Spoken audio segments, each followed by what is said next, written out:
자, 저번 주 설교를 기억하십니까?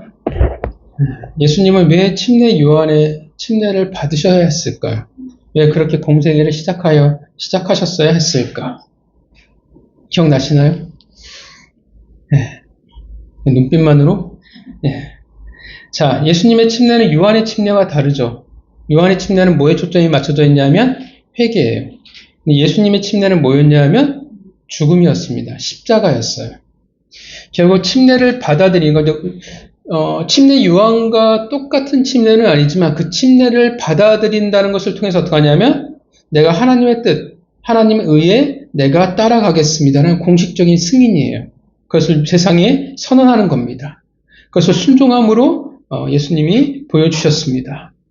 하나님의 나라와 그 의는 어떻게 드러날 수 있냐 하면 예수 그리스도와 같이 십자가에 죽은 자들을 통해서만이 드러날 수 있다라는 겁니다. 근데 어떤 모습을 통해서 드러날 수 있냐면 순종함을 통해서 예수 그리스도의 하나님의 의가 이 땅 가운데 임하는 거예요. 우리가 우리의 이름이 널리 알려지고 성공한 것을 통해서 하나님의 의가 드러나지 않아요. 그러니까 우리가 흔히 얘기하는 게 내가 잘 되면 전도하지 않을 수 있겠습니까? 내가 잘 되면 우리 집안에 얘기 땅덩거리고 얘기하지 않겠습니까? 라고 얘기하는데 그것을 통해서 하나님이 전해지는 건 사실은 아니라는 거예요. 그렇게 할 때 성경에서 뭐라고 하냐면 그럴 때 내 사랑하는 아들이여 기뻐하시는 자라 말할 수 있다라는 겁니다. 그런 은혜가 있다라는 거예요. 사실 구원받은 이들은 모두 어떤 이들입니까? 이건 우리의 선택은 사실은 아니에요. 구원받은 모든 이들은 사실 십자가에서 다 예수님과 같이 죽은 자들입니다. 여러분들이 십자가에 죽으신 것을 믿으십니까? 우리는 그 새로운 피조물이에요. 물론 지금은 연약해서 우리는 잘 못할 수는 있지만 우리는 반드시 그렇게 살아감으로 하나님의 의를 이 땅 가운데 드러내야 하는 자들입니다. 한 주간 예수와 함께 죽은 자들로 순종하심으로 하나님의 의를 드러내는 삶을 여러분들이 살아가셨을 줄 믿습니다. 자, 점점 우리가 아멘이 되게 소박해지죠, 그죠? 귀를 기울여야만 될 것 같은 느낌인데. 자, 4장 1절을 뭐라고 시작하냐면 그때로 시작을 합니다. 마태가 상당히 많이 표현하는 방식이기도 합니다. 그때. 원어는 토네라고 부르고 시간을 나타내는 부사이기도 합니다. 이 원어를 보면 침례를 받으신 그 직후 그리고 얼마 안 되는 시간 안에 어떤 일이 벌어지게 되냐 하면 그때에 예수님께서 성령에 이끌려 광야로 가게 되십니다. 광야라는 그 험난한 땅에서 메마른 땅에서 예수님이 뭘 하시냐면 이제 금식을 하게 되죠. 무려 며칠간의 금식이냐면 40일간의 금식입니다. 혹시 해보신 분 계십니까? 네. 최고 기록이 혹시 며칠이신가요? 3일. 저도 3일입니다. 가끔 이제 40일 금식기도 하시는 분들이 계세요. 근데 이게 진짜 40일 금식기도는 이거는 진짜 목숨을 걸고 하는 기도이기도 하고 제가 모셨던 담임 목사님 중에서는 이 40일 금식기도 하시고 몸을 잘 회복해야 되는데 몸이 아예 망가져 버렸어요. 그래서 이제 속이 다 고장나서 먹는 것부터 이게 잘 안 되시는 분도 계셔요. 이 40일 금식기도가 만만치가 않더라고요. 근데 저희 아는 교회에서는 그 교회에서는 담임 목사가 1년에 한 번은 40일 금식기도를 해야 돼요. 그 교회는 그래요. 그러니까 이 개척하신 게 아니라 중간에 가신 건데 그 교회는 담임 목사는 1년에 한 번 40일 금식 기도를 해야 된다가 돼 있어요. 저 같으면 절대 그 교회는 못 갑니다. 어떻게 1년에 한 번씩 40일 금식 기도를 할 수 있나 싶어요. 굉장히 힘들어요. 진짜 생명을 걸어야 되고 몸이 망가질 수도 있다라는 것을 염두에 둬야 됩니다. 그 힘든 상태에서 이제 성령이 광야로 이끄신 목적이 뭐였냐면 사단의 시험, 유혹을 이제 직면하게 됩니다. 그리고 이제 4장 3절부터 그 내용이 되겠죠. 오늘 본문을 보면 3장에 우리가 저번 주에 얘기했던 왕의 대관식과 전혀 다른 분위기의 본문입니다. 그러니까 저번 주에는 왕의 대관식이잖아요. 보통 왕이 공식적으로 임명되었으면 이제 왕으로서의 새로운 시작이 되어집니다. 보통 우리가 세상에선 그러잖아요. 왕의 대관식이 끝나면 어떤 일들이 벌어집니까? 그렇죠. 잔치가 축제가 벌어지죠. 하늘엔 수없이 불꽃놀이가 터질 것이고 백성들이 나와서 기쁨과 환희 속에서 축제를 즐겨야 됩니다. 멋진 퍼레이드가 있을 것이고 수많은 사람들이 거리를 가득 메우고 그 속에 멋지게 차려입은 왕의 모습을 보게 될 것이며 하늘에 온갖 색깔의 망국기와 쉴 새 없이 떨어져 내리는 꽃들과 혹은 색종이로 우리 하늘을 가득 메우게 될 겁니다. 이게 우리가 생각하는 가장 흔한 대관식의 모습입니다. 물론 3장에 나오는 대관식은 요한 외에는 볼 수는 없었지만 그렇다고 해도 명색이 왕의 대관식이에요. 좀 다른 모양으로 그러면 4장을 시작해도 참 좋을 것 같은데 그래도 선지자 침례 요한이 뭔가 백성들에게 외쳤다고 하면 뭔가 분위기가 좀 달랐을 거 아니에요. 근데 오늘 본문은 어떻게 돼요? 수많은 사람들에게 둘러싸여서 축하와 환호를 받아야 될 것 같은데 어떻게 해요? 철저히 우리가 생각하는 모든 것으로부터 예수님은 고립되어져 간다라는 겁니다. 그가 어디로 갔냐 하면 수많은 사람들의 환호가 있는 곳이 아니라 그쵸, 홀로 광야로 나가십니다. 광야는 아무도 없는 곳이었고 화려함과 정반대의 세상이었고 들뜬 분위기와 전혀 상관이 없는 곳이었습니다. 왜 광야에 갔습니까? 예수님이. 성경에서 뭐라고 얘기해요? 1절 읽겠습니다. 시작. 그때 예수께서 성령에게 이끌려 마귀에게 시험을 받으러 광야로 가사 1절에 사단에게 시험을 받기 위해서 광야로 가셨다라고 말을 합니다. 사단이 어떤 존재인지는 여러분이 잘 아실 겁니다. 그들은 실제로 존재하는 자들이죠. 존재하는 존재죠. 피상적이거나 혹은 개념에 있어서의 사단을 말하는 게 아닙니다. 혹은 TV에 나오는 사람들을 깜짝 놀라게 하는 그런 저급한 수준의 귀신들을 말하는 것도 아닙니다. 태초 이래로 끊임없이 하나님의 나라를 대적하는 자들, 그런 존재, 끊임없이 예수 그리스도의 족보를 위협하는 존재였습니다. 자, 그 사단에게 무엇을 받냐 하면 시험이에요. 이건 페이라죠. 어떤 일이 될 수 있는지를 시험적으로 해보다라는 의미를 가지고 있는데 시험하다, 죄로 유혹하다의 의미를 가지고 있습니다. 사실 하나님이라는 존재로서 이러한 시험을 이런 경멸의 대상에게 받는 것 자체가 사실은 말이 안 되죠. 그러니까 수치예요. 내가 시험을 받는다고 하면 어떻게 해요? 적어도 나보다 나은 존재에게 받아야 되는데 나보다 못한 저급한 존재에게 시험을 당하는 것입니다. 그럼에도 불구하고 예수님은 시험을 어떻게 해요? 당해야 되는 거예요. 시험을 치러야 되는 분명한 목적을 가지고 나가십니다. 이 모든 것이 누구에 의해서 이루어지냐면 성경이 뭐라고 얘기해요? 예수께서 성령에게 이끌렸다라고 표현하십니다. 이끌린다. 이건 수동형이에요. 그 말은 뭡니까? 시험을 받으러 광야 나가는 게 예수님의 결정이 사실은 아니라는 거예요. 예수님이 마음대로 나간 것이 아닙니다. 성령이 이끄시는 대로 예수님은 순종하셨다라는 것입니다. 그것이 하나님의 뜻이니까. 메마른 광야에서 비천한 무리들에게 시험을 받는 것이 하나님의 뜻이에요. 그것이 하나님의 모든 의를 이루어 나가는 것입니다. 그것이 하나님의 계획이었고 그래서 성령은 예수를 광야로 인도하셨습니다. 자, 왜 예수님께서는 시험을 당하셔야 했을까요? 왜 시험을 당할까요, 예수님이? 굳이. 그것도 왜 하필 광야에서 며칠 만에? 40일 만에. 왜일까요? 40일 금식기도 하는 거 되게 힘들잖아요. 차라리 집에서 하면 안 될까? 이 시대에 기도원은 없겠지만 우리 같으면 기도원 가서 했겠죠. 왜 광야에서 그 힘겹게 40일의 금식 기도를 했을까요?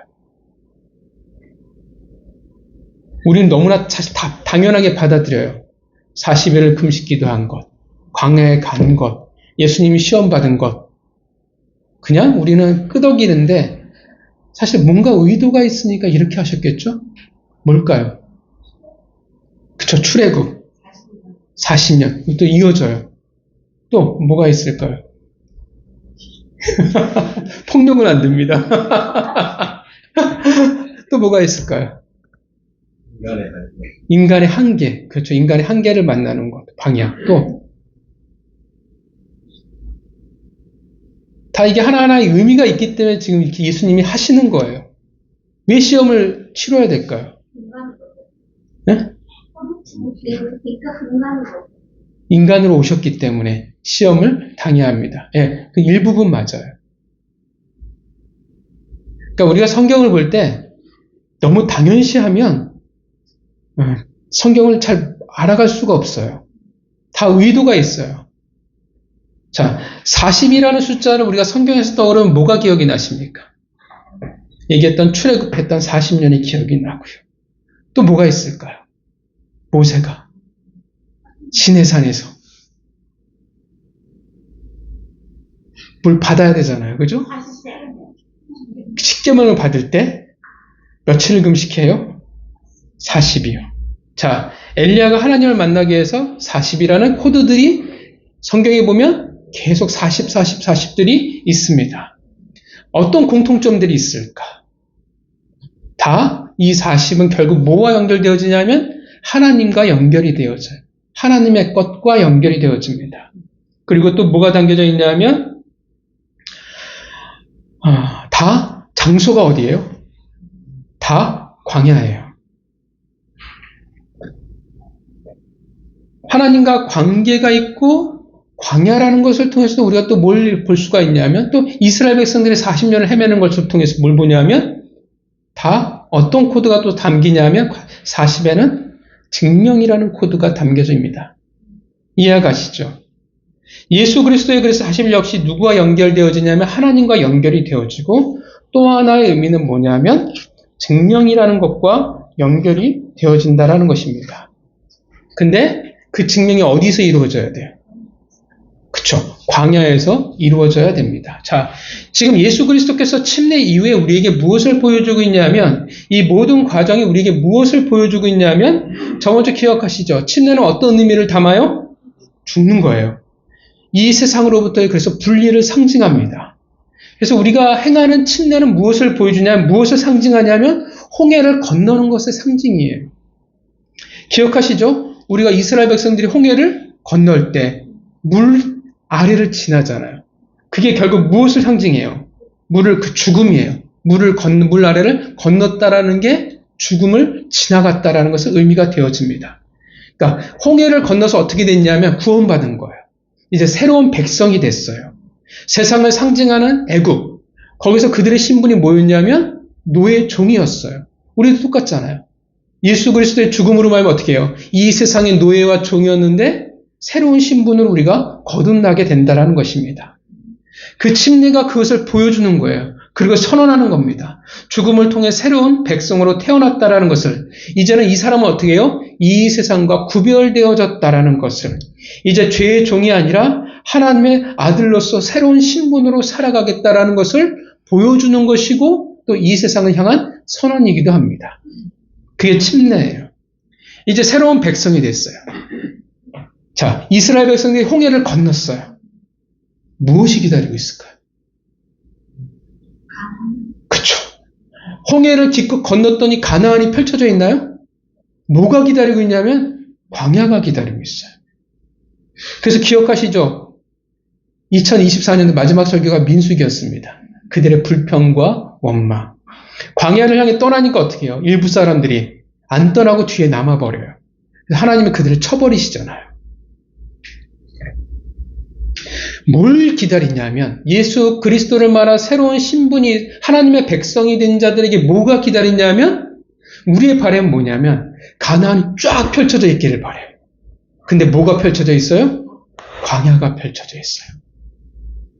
애들이 자라나서 8살이 되면 어딜 가요? 그쵸.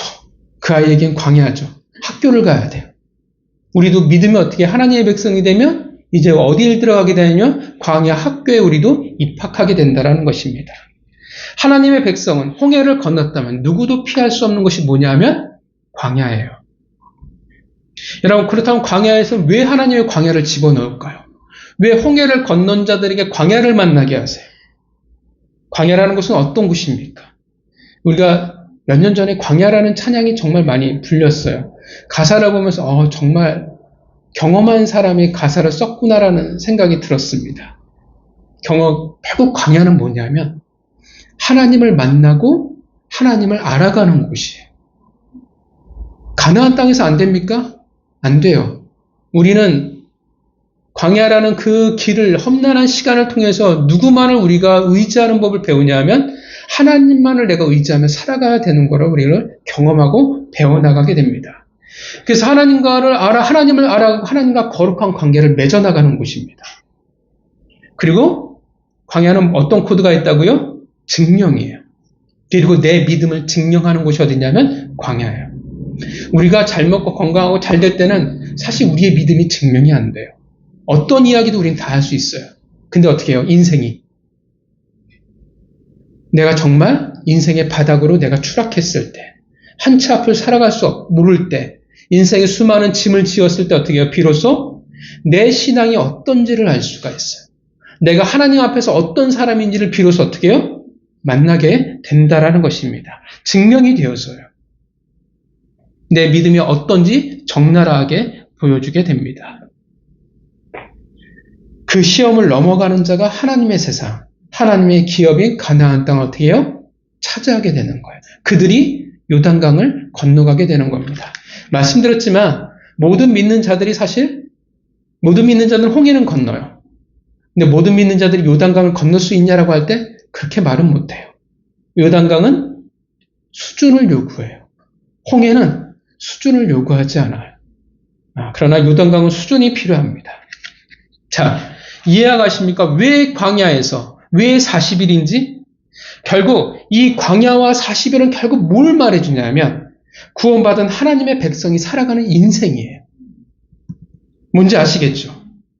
바로 우리의 인생을 그대로 예수 그리스도께서 어떻게 해요? 똑같이 지금 걸어가고 만나고 계시는 겁니다. 그 길은 어떤 길이었냐면 우리가 살아가는 그 길인데 아담이 실패했던 길이었습니다. 그 죄 많은 인간의 인생을 예수님이 그대로 받아들이고 계신다라는 것입니다. 그래서 침례를 받고 나서 광야에서 40일의 시간을 보내고 계시는 것입니다. 왜냐하면 예수님은 인류를 대표하는 두 번째 아담이기 때문에 그렇습니다. 이 대표성이 되게 중요해요. 왜 예수님께서 40일의 광야 우리의 인생을 동일하게 걸어가고 계시냐면 이것이 우리의 인생인데 예수 그리스도께서 인류의 대표이기 때문에 걸어가시는 거예요. 인류의 대표니까 뭘 겪을 수밖에 없냐면 시험을 겪을 수밖에 없는 거예요. 로마서 5장 12절부터 14절을 찾아보겠습니다. 로마서 5장 12절부터 14절 말씀입니다. 로마서 5장 12절부터 14절입니다. 로마서 5장 12절부터 14절이에요. 로마서 5장 12절부터 14절입니다. 로마서 5장 12절부터 14절 우리가 한 목소리로 같이 읽겠습니다. 시작. 그러므로 한 사람으로 말미암아 죄가 세상에 들어오고 죄로 말미암아 사망이 들어왔나니 이와 같이 모든 사람이 죄를 지었으므로 사망이 모든 사람에게 이르렀느니라. 죄가 율법이기 전에도 세상에 있었으나 율법이 없었을 때에는 죄를 죄로 여기지 아니하였느니라. 그러나 아담으로부터 모세까지 아담의 범죄와 같은 죄를 짓지 아니한 자들까지도 사망이 왕노릇하였나니 아담은 오실자의 모형이라. 자, 한 사람으로 말미암아가 죄가 들어왔다라고 말해요. 그가 누굽니까? 아담이에요. 아담은 인류를 첫 번째 대표했던 사람입니다. 근데 대표였어요. 근데 어떤 일이 벌어졌어요? 사단이 시험하잖아요. 그 시험을 하나님이 어떻게 허락하신 거예요. 왜냐하면 그 시험을 통해서 뭐가 드러나냐면 아담의 실력이에요. 진짜 하나님을 믿냐 안 믿냐가 드러나거든요. 근데 대표 선수가 어떻게 해요? 실패했어요. 그래서 인류가 어떻게 돼요? 모두 다 죄 가운데 있게 되었다라는 것입니다. 인류의 첫 대표권을 가진 자가 시험을 넘어가지 못했기에 우리가 모두가 실패자가 되어버리고 말았어요. 그래서 오늘날 우리가 이 모양으로 살아가는 이유가 되어져 버립니다. 그래서 이제 두 번째 대표예요. 예수 그리스도께서 어떻게 하십니까? 오셨어요. 그럼 당연히 그가 무엇을 겪을 수밖에 없어요? 시험이에요. 똑같이 시험을 겪게 된다라는 것입니다. 고린도전서 15장 45절 말씀입니다. 고린도전서 15장 45절 말씀 찾아보겠습니다. 고린도전서 15장 45절입니다. 고린도전서 15장 45절 말씀. 고린도전서 15장 45절 말씀. 우리가 한 목소리로 같이 읽도록 하겠습니다. 시작. 기록된 바 첫사람 아담은 생명이 되었다 함과 같이 마지막 아담은 살려주는 영이 되었나니. 고린도전서에서 예수 그리스도를 뭐라고 표현하냐면 마지막 아담이라고 표현을 해요. 대표권을 가진 마지막 사람이라는 거예요. 그가 살려주는 영이 되었다라고 합니다. 마지막 아담이라고, 그러니까 마지막이라고 말할 때는 무슨 의미냐면 더 이상 필요가 없다라는 겁니다. 더 이상 다른 대표가 우리 인류 가운데 필요가 없습니다. 그러니까 완벽하다라는 거죠. 하나님이 더 이상 손댈 필요 없는 완벽한 회복을 누구를 통해서 이루어지냐면 마지막 대표였던 예수 그리스도라는 것입니다. 이 일을 위해 왕이신 예수 그리스도께서 아담의 실패를 만회하고 치료하고 고쳐내시는 새로운 대표자로서 오신 거예요. 그래서 우리가 인간과 동일시되어야 되었어요. 우리의 인생을 어떻게 해요? 똑같이 걸어가야 됐어요. 아담이 실패한 것을 어떻게 해요? 똑같이 예수님이 겪어야 한다라는 것입니다. 그래서 4장 3절부터는 뭐가 등장해요? 사단의 시험이에요. 그렇게 사단은 첫 번째 아담을 인류의 대표권을 가졌던 자를 시험으로 무너뜨렸듯이 동일하게 대표권을 가진 자에게 이제 또 시험을 하는 겁니다. 바로 예수가 왕으로서 하신 첫 번째는 바로 대표자로서의 승리예요. 대표자로서 시험을 통과한 겁니다. 아담 안에서 우리는 다 실패했습니다. 아담 안에서 우리는 다 죄 아래에 있고 형벌 속에 있었던 것 같이 이제 예수 그리스도로 말미암아 우리는 다 어떻게 해요? 구원을 얻은 자요, 새 사람과 새 신분이 되어진다라는 것입니다. 이제 우리는 첫 번째 아담의 실패 가운데 머무는 사람들이 아니라 마지막 아담이 시험을 이겨내심으로 말미암아 우리는 새로운 삶과 인생을 우리가 얻게 되는 것입니다. 믿으십니까? 그래서 예수님은 반드시 어떻게 해요? 시험을 받으셔야 되는 거예요. 인생이라는 그 안에서 시험을 받으셔야 돼요. 그래서 성령이 그를 광야로 40일의 시간을 보내시게 하는 겁니다. 마지막 아담으로서의 인생을 걷고 계시며 실패했던 시험을 성공으로 이끄시기 위해서였습니다. 또한 예수 그리스도는 우리 인생의 인류의 대표자예요. 인류의 모든 인생을 받아들이시기로 수락하셨고 그 시험을 감당하셨기 때문에 우리에겐 또 다른 은혜가 되어진다라는 거예요. 단지 새로운 신분, 새로운 성공 이런 거에서 끝나는 것이 아니라 또 다른 은혜가 있어요. 히브리서 2장 18절을 보면 자기가 시험을 받아 고난을 당하셨은즉 시험 받는 자들을 능히 도우신다라고 이야기한다라는 거예요. 어떠한 사람들이 우리를 도울 수 있겠습니까? 앞서간 자가, 먼저 경험한 자가 어떻게 해요? 도울 수가 있는 거예요. 내가 경험하지도 못했는데, 내가 알지도 못하는데 어떻게 도울 수가 있겠냐라는 겁니다. 예수 그리스도께서 어떻게 해요? 우리보다 먼저 시험을 대표로 겪으신 거예요. 그래서 이제 뭘 하시냐면 예수님께서 그 길을 걸어가면서 시험을 겪는 광야를 걸어가는 자들을 이제 예수님께서 도우신다라는 것입니다. 말씀드렸지만 이 40일의 이 광야는 우리의 인생입니다. 그리고 예수 그리스도가 걸어가신 길입니다. 우리도 동일하게 홍해를 건너서 우리는 광야로 우리는 들어가게 될 것입니다. 인생의 40일을 우리는 겪어나가게 될 것입니다. 그 속에서 하나님을 알아가고 하나님의 관계를 우리는 쌓아나가며 또 우리는 우리의 신앙을 반드시 증명해야만 합니다. 그렇게 고난이라는 이름의 시험을 우리는 만날 수도 있고 우리는 겪을 수도 있습니다. 물론 이게 고난인지 내 죄의 대가인지 우리는 불분명할 때가 너무나 많아요. 그러나 우리는 우리가 이해할 수 없고 우리가 감당할 수 없는 시간들을 우리는 겪는다라는 것입니다. 또 우리는 연약하잖아요.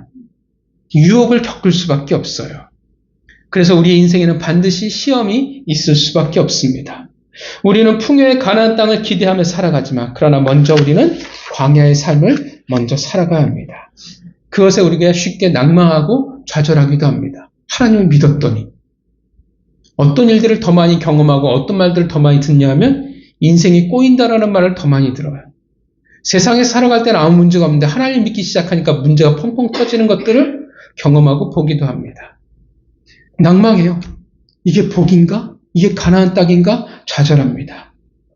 광야라는 것은 결코 만만치 않아요. 그러니까 광야가 싫죠. 광야를 좋아하는 사람들은 그리 볼 수가 없어요. 40일이라는 그 시간 속에서 하나님과의 관계를 만들어가는 것도 쉽지는 않습니다. 내가 단련되어져 간다라는 것이 정금과 같이 되어진다는 것이 어디 쉽겠습니까? 왜냐하면 우리에겐 뭐가 있냐면 우리에겐 죄성이 있기 때문에 그렇습니다. 우리는 시험을 감당할 수가 없어요. 우리는 여전히 첫 아담의 속성이 우리에게 담겨져 있다는 것을 우리는 경험하게 됩니다. 우리의 본성. 그래서 우리는 광야에서 수없이 넘어지고 좌절합니다. 수없이 불평하고 원망합니다. 수없이 하나님의 은혜를 주셔도 우리는 쉽게 그 은혜를 잊어버립니다. 걸어도 끝없는 광야의 길만이 우리 앞에 펼쳐진 것 같아요. 우리의 고백이잖아요. 하나를 파도를 넘어갔더니 또 어떻게 해요? 또 다른 파도가 나를 기다리잖아요. 끝없는 인생을 살아가는 것 같습니다. 이게 우리의 수준이에요. 그래서 어떻게 해요? 예수 그리스도께서 왕으로서 몸소 그 길을 먼저 걸어가셨다라는 겁니다. 걸어가셨다라는 것은 어떤 의미가 되어져요? 앞서간 자가 되어진 거예요. 누가 앞서간 자가 되어질 수 있냐면 먼저 겪은 자만이 앞선 자가 될 수 있습니다. 물론 실패한 자가 우리의 앞선 자가 되어지는 것은 아닙니다. 경험담을 이야기해 줄 수 있을지는 모르지만 그들은 어떻게 해요? 그 너머를 결코 알 수 없어요. 가나안 땅을 알 수가 없다라는 것입니다. 똑같이 아담처럼 다 해버리고 그 다음을 어떻게 이야기해 줄 수 있겠어요? 이야기해 줄 수 있는 건 이거죠. 나처럼 하면 안 돼. 나처럼 하면 망해. 이 교훈밖에 남겨질 게 없는 거예요. 그들은 결코 올바른 길로 인도해 줄 수는 없어요. 성공한 자만이 우리의 앞서간 자가 될 수가 있다라는 것입니다. 그가 누구냐 하면 바로 예수 그리스도입니다. 예수 그리스도가 우리 인생에 앞서간 자가 되신다라는 것입니다. 하나님의 시기에 우리 인생을 알지 못하는 자가 아니라 어떻게 해요? 인간의 몸을 입고 오셨잖아요. 그래서 그 길을 걸으셨고 누구보다도 그에서 인간의 어려움을 이해하고 계신다라는 것입니다. 그래서 어떻게 해요? 인간이셨기 때문에 인간으로 경험하셨기 때문에 우리의 손을 잡아주실 수 있다라는 것입니다. 우리의 인생은 한차 앞을 알 수가 없어요. 그러잖아요. 어제 건강했던 사람이 또 어떻게 될지도 모르고 어제 멀쩡했는데 또 어떤 일들을 우리는 경험하고 만날지 우리는 전혀 몰라요. 수많은 지뢰가 우리 앞길에 가득해요. 그러나 우리 앞길에 어떻게 해요? 벌판에 무수한 지뢰가 쫙 깔려 있을지라도 그곳에 발자국이 찍혀 있으면 어때요? 어떤 의미가 되어져요? 그 발자국대로 걸어가면 안전하다라는 것입니다. 앞서간 자의 발자국만 딛고 나간다면 우리는 괜찮은 거예요. 우리는 살아갈 수가 있는 거예요. 인생이 어떠한 곳일지라도 그게 40일의 광야일지라도 우리의 대적 사단이 어떤 흉계를 준비하고 우리를 맞이하려 한다 할지라도 또 어떤 고난과 아픔이 있을지라도 내가 어떤 좌절과 낭망을 겪고 있을지라도 그래도 어떻게 앞서간 자가 있으면 그 발자국을 따라가면 갈 수가 있다라는 겁니다. 왜 그것이 가능하냐면 우리에게는 앞서가신 예수 그리스도가 계시기 때문에 그렇습니다. 히브리서 4장 14절부터 16절에 이렇게 말합니다. 우리에게 있는 대제사장은 우리의 연약함을 체휼하지 아니하는 자가 아니요 모든 일에 우리와 한결같이 시험을 받는 자로되 죄가 없으시도다. 그러므로 우리가 긍휼하심을 받고 때를 따라 돕는 은혜를 얻기 위하여 은혜의 보좌 앞에 담대히 나갈 것이니라. 라고 말합니다. 무슨 뜻인지 아시겠어요? 가끔 성경은 왜 이렇게 어렵게 말을 하는지 잘 모르겠어요. 이런 말이에요. 예수님께서 우리 죄를 속하기 위해서 우리의 죄를 대신 담당하고 고난을 당하신 분이시기 때문에 우리의 사정을 아신다라는 경험했으니까. 그 모든 것을 경험한 대제사장이라고 말하는 겁니다. 그래서 어떻게 해요? 우리와 똑같이 시험을 받으시되 우리가 같이 실패하여 범죄하지 아니고 모든 시험을 이겨냈으니까 어떻게 해요? 우리를 도우실 수가 있다라는 겁니다. 시험을 봤는데 빵점짜리가 나를 도울 수 있어요? 없어요? 없어요. 누가 나를 제대로 도와줄 수 있어요? 공부 잘한 사람이 나를 돕는 거예요. 그렇게 뭐라고 성경이 말하냐면 그 모든 것을 경험한 대제사장이 너희들을 도우니까 너희는 담대하라 라고 말하는 겁니다. 예수 그리스도는 인류의 대표자로서 이제는 우리의 앞선자가 되셨습니다. 고로 우리의 광야길은 더 이상 혼자가 아니라는 의미가 되어집니다. 홀로 이 밤을 지난다고 우리는 생각을 하지만 우리의 믿음이 연약해서 나는 나 혼자라고 생각하겠지만 사실은 어떻게 해요? 혼자가 아니라는 겁니다. 예수 그리스도께서 항상 내 곁에 계시는 겁니다. 나는 잘 몰랐지만 인생을 뒤돌아봤더니 그 순간순간마다 인생을 인도하시고 이끌어 오신 것을 고백합니다. 그의 믿음이 좋아져서 뒤돌아봐서가 아니라 앞을 바라보면서 그렇게 고백할 수 있어야 되는데 중요한 것은 어찌든 예수님께서 우리의 인생을 그렇게 이끌어 가신다라는 겁니다. 어떻게 홀로 시험을 보게 하는 게 아니에요. 옆에서 도와주신다라는 것입니다. 앞서간 자의 그 손길이 있기 때문에 우리는 두려움이 아니라 우리는 평안으로 인생의 그 길을 걸어갈 수 있는 것입니다. 그러니까 이게 예수님이 나를 이끌어 주신다가 결국 우리가 이 세상을 살아가고 지금의 광야를 걸어갈 수 있는 우리의 배짱의 근거가 되어지는 겁니다. 그게 있으니까 어떻게 해요? 우리는 버틸 수 있다라는 것입니다. 성도 여러분, 우리는 인생이라는 그 40일의 광야를 우리는 살아갑니다. 그 속에서 믿음을 배워나가고 우리는 증명해 나가게 될 것입니다. 이제 차이가 있죠. 실력에 따라 누군가는 40일이 될 거고 누군가는 80일이 될 거고 누군가는 40년이 될 겁니다. 이거는 이제 각자의 분량이에요. 중요한 것은 인도하시고 책임지신다라는 거죠. 자, 그것이 모든 것이 가능한 이유는 아담은 실패해버렸지만 예수님은 그 시험을 통과하셨고 우리의 앞선자가 되셨기 때문에 그렇습니다. 물론 여전히 우리에게는 40일이라는 그 광야가 힘들고 더 이상 한 걸음도 못 옮길 만큼 발작을 뗄 만큼 어렵기도 합니다. 혹은 우리의 각자의 성향과 자존심으로 인해서 내가 가능할까라고 질문을 던질 수도 있습니다. 성도 여러분, 두려워하지 마시기를 바랍니다. 왜냐하면 예수 그리스도께서 몸소 그 길을 먼저 걸으셨기 때문에 그렇습니다. 그리고 앞선자로 우리에게 손을 내밀고 계십니다. 나는 잘 지금 모르겠지만 예수님은 여전히 우리가 가야 할 그 길을 여러분들을 인도하고 계십니다. 예수님께서 우리를 위해 앞선자가 되셨어요.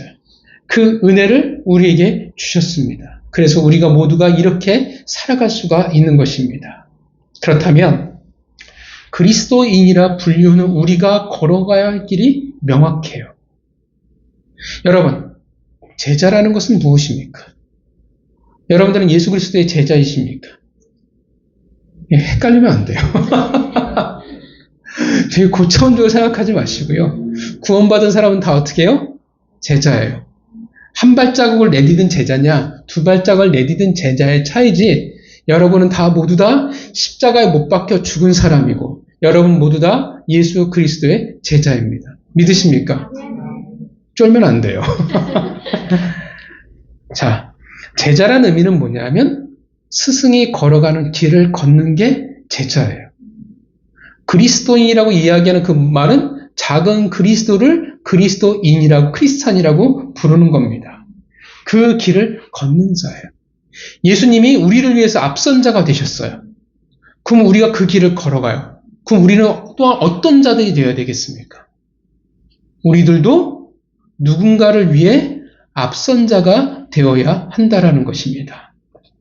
누군가를 위해서, 내 자녀를 위해서, 내 가족을 위해서, 내 믿음의 후배들을 위해서, 믿음이 연약한 자들을 위해서, 이제 믿음을 막 그 여정을 시작한 자들을 위해서 우리는 모두 다 앞선자가 되어야 합니다.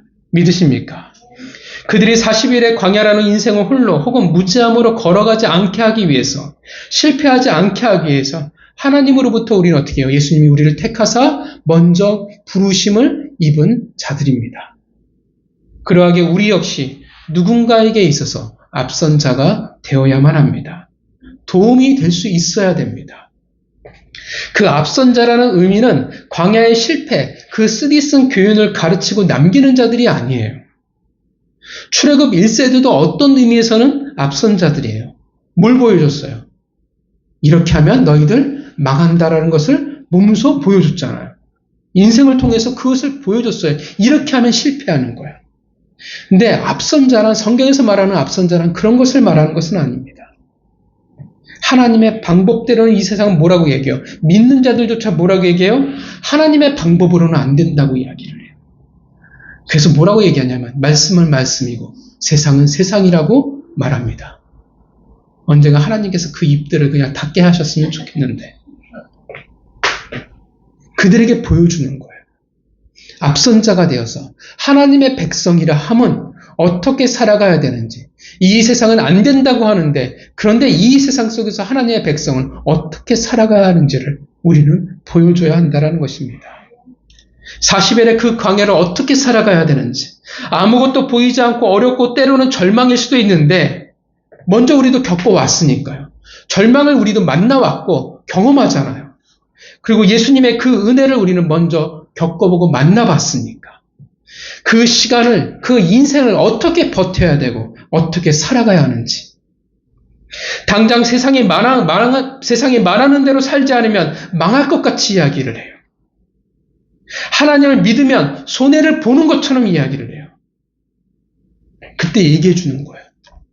앞선 자들이, 경험한 자들이 아니야, 괜찮아, 망하지 않아, 네가 살아가는 이 방식이 옳아 라고 담대히 이야기해 줄 수 있는 사람들. 안타까운 게 교회 안에 점점 어른들이 사라져가요.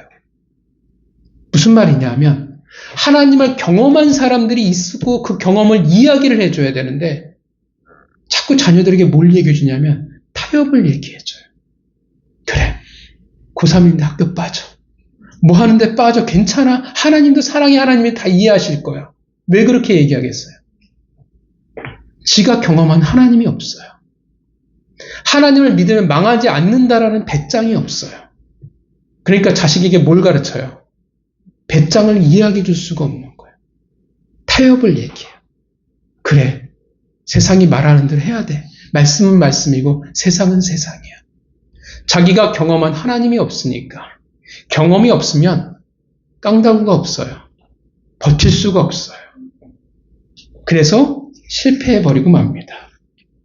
얼마나 많은 사람들이 불안하겠어요. 이제 신앙을 길을 걷는 사람들이 이렇게 망하는 거 아니야?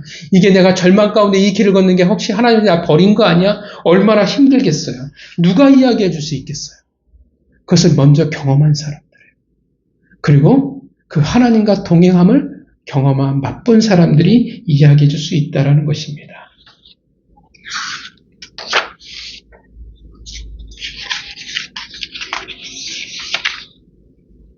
성도 여러분, 하나님은 예수 그리스도는 우리가 앞선 자가 되셨습니다. 믿으십니까? 우리의 인생이 결코 만만치 않다라고 생각을 합니다.